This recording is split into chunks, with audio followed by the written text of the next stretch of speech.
Bonjour à toutes et à tous. Alors, en terminale, on a tous bien en tête le grand principe de l'évolution, n'est-ce pas? Tout part des gènes, on a des mutations qui apparaissent au hasard, et puis hop, la sélection naturelle qui vient faire le tri. C'est vraiment le socle de notre programme de SVT. Mais, et s'il manquait une pièce au puzzle? Si cette vision, aussi juste soit-elle, ne racontait qu'une partie de l'histoire? Et si d'autres forces, tout aussi puissantes, façonnaient la diversité du vivant, juste là sous nos yeux? Voilà la question qui va nous servir de fil rouge. Ensemble, on va explorer comment la diversification du vivant est en fait bien plus riche, bien plus complexe qu'une simple histoire d'ADN. Accrochez-vous parce qu'on va découvrir que des mécanismes assez surprenants sont à l'œuvre. Bon, ce qui est à gauche, c'est notre terrain de jeu habituel. Le cœur du programme, ce que vous connaissez bien. Mais aujourd'hui, notre aventure nous emmène de l'autre côté, dans la colonne de droite. On va voir comment des associations entre espèces, des comportements bien spécifiques et même l'apprentissage peuvent créer une diversité incroyable et parfois sans changer une seule lettre du code génétique. Voilà notre plan de match. On va commencer par décortiquer 3 mécanismes qui vont au-delà de la génétique pure et dure. L'alliance symbiotique, le concept un peu fou de phénotype étendu et enfin l'héritage culturel. Juste après, on passera en mode Objective Back pour voir très concrètement comment appliquer tout ça dans une analyse de documents. Et pour finir, on fera la synthèse sur ce lien fondamental entre biologie et culture. Allez, on commence tout de suite. Notre première étape, c'est le pouvoir de l'alliance. La symbiose, ce n'est pas juste 2 espèces qui vivent côte à côte, tranquillement. Non, c'est un processus vraiment créatif, où l'association de 2 êtres vivants en fait naître un 3e, avec des capacités complètement nouvelles. C'est un peu la seule équation en biologie où 1 + 1 peut faire 3. Prenons un exemple que vous connaissez peut-être, les lichens. Ces organismes sont juste incroyables. Ils sont capables de vivre sur de la roche nue, sur un toit brûlant, dans des déserts arides ou au bord des glaciers. Mais quel est leur secret? Eh bien, leur secret, c'est qu'ils ne sont pas un seul être vivant, mais le résultat d'une association ultra intime entre un champignon et une algue. Cette expérience sur le lichen Xanthoria est super parlante. Ce lichen produit un pigment jaune vif, la paryétine, qui lui sert en gros de crème solaire contre les UV. Alors, analysons les résultats ensemble. Quand on cultive le champignon tout seul, il ne se passe rien. L'algue toute seule, pareil, pas de pigment. En revanche, le lichen entier, lui, en produit sans problème. Et là, attention, c'est la dernière ligne qui est la clé de tout. Si on donne juste aux champignons les sucres spéciaux, les polyols, que l'algue fabrique, eh bien bingo, le champignon se met à produire le pigment.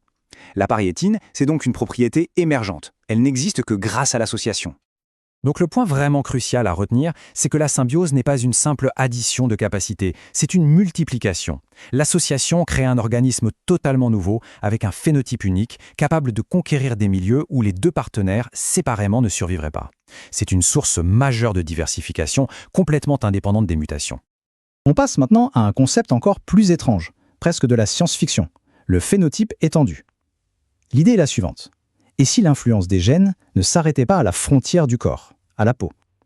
Et s'il pouvait s'exprimer à travers les actions et même à travers le corps d'un autre individu?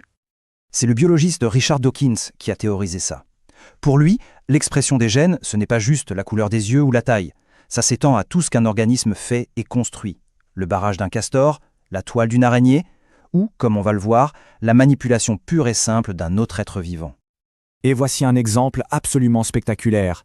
Une petite guêpe, Dinocampus, ponce son œuf dans une coccinelle. La larve grandit à l'intérieur, puis elle sort pour tisser son cocon. Et c'est là que ça devient fou. La coccinelle, qui est toujours vivante mais complètement paralysée, se transforme en garde du corps et protège agressivement le cocon des prédateurs. Mais comment c'est possible? La réponse est un virus. Des chercheurs ont compris qu'en même temps que son œuf, la guêpe injecte un virus, le DCPV. Et ce graphique, il est sans appel. Regardez la différence de réplication du virus entre l'abdomen et la tête. Il se multiplie massivement dans le cerveau de la coccinelle, dans son système nerveux. C'est ce virus qui cause la paralysie et ce comportement de zombie garde du corps. Le comportement de la coccinelle est donc bien une expression des gènes de la guêpe, via ce virus. C'est ça, le phénotype étendu.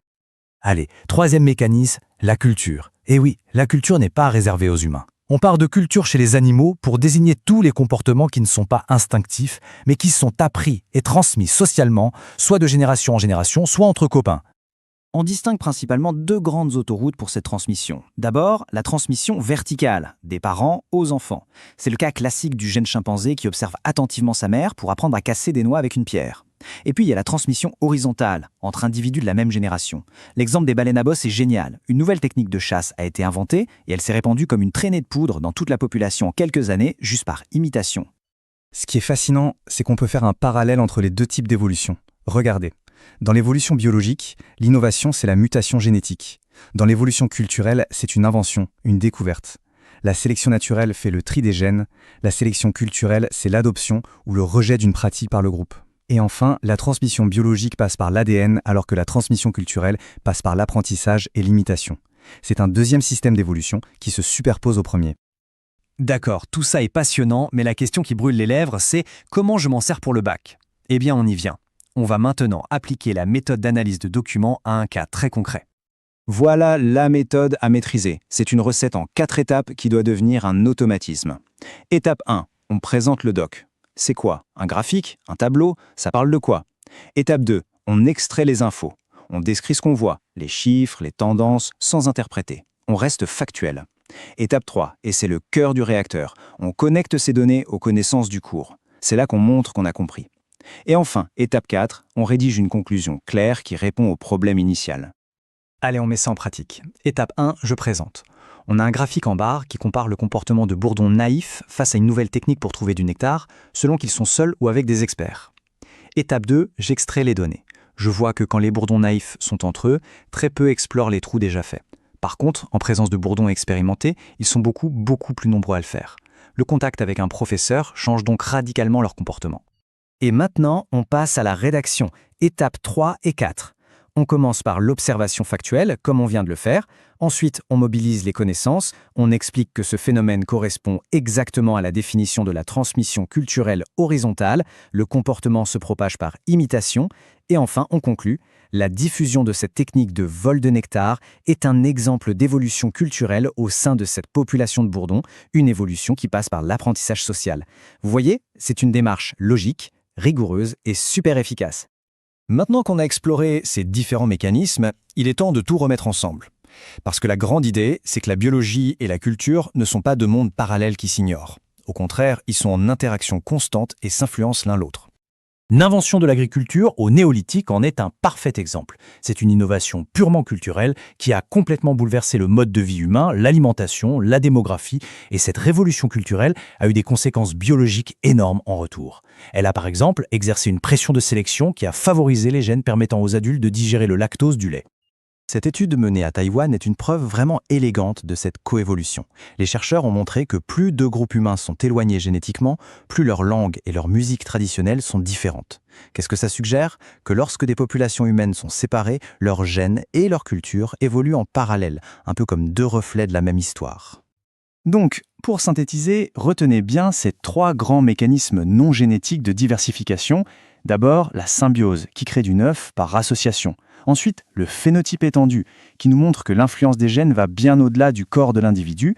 Et enfin, la transmission culturelle, qui met en place un deuxième système d'héritage, aussi puissant que l'ADN. La conclusion est donc à la fois simple et très forte. L'évolution n'est pas un processus uniquement génétique. C'est un dialogue permanent, une danse, entre le biologique et le culturel, entre ce qui est inné et ce qui est acquis. L'héritage a 2 visages, celui de nos gènes et celui de notre culture. Et tout ça nous laisse avec une question assez vertigineuse. Si notre culture aujourd'hui évolue à une vitesse exponentielle avec la technologie, quelle direction est-elle en train d'imposer à notre propre évolution biologique? C'est une question ouverte, complexe et absolument passionnante.